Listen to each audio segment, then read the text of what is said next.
Nagtipon din malapit sa kanto ng Batasan Road at Commonwealth Avenue ang mga taga-suporta ni Pangulong Bongbong Marcos. Ilan sa kanila, isinakay pa ng MMDA truck. Nakatutok si Jonathan Andal.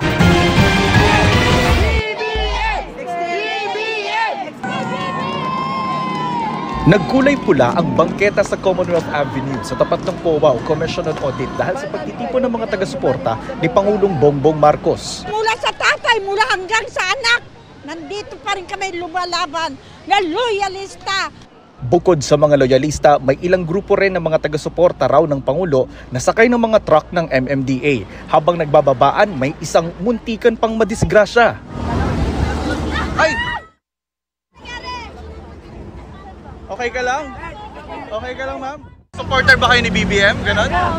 Ah, okay. Bakit sakay kayo ng MMDA truck? Wala po kami servicing. Nakisabay na lang po kami. Tinanong namin sila, ano-ano ang mga gusto nilang nagawa ng Pangulo sa 3 taon na nito sa termino. Wala nga yung patayan masyado. walang mga AJK. So, peaceful sa 3 years niya. Mababa po yung bigas, 20, tapos 30. Hindi ko gaya dati, 60. Eh, laking bagay na rin yung nawawala.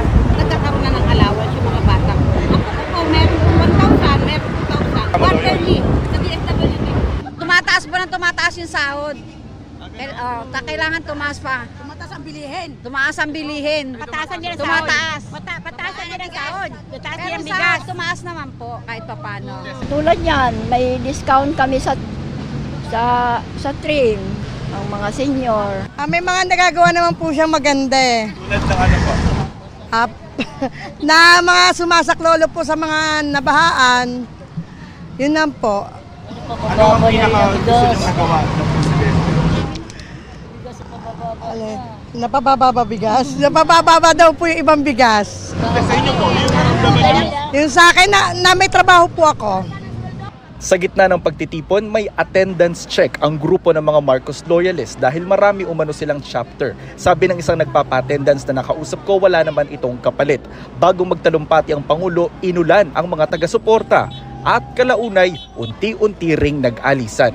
Hindi rin kasi nila mapapanood dito ang talumpati ng Pangulo dahil nawala ng internet signal sa lugar at walang nakasetup na screen sa kanilang pwesto, hindi tulad nung nakaraang taon.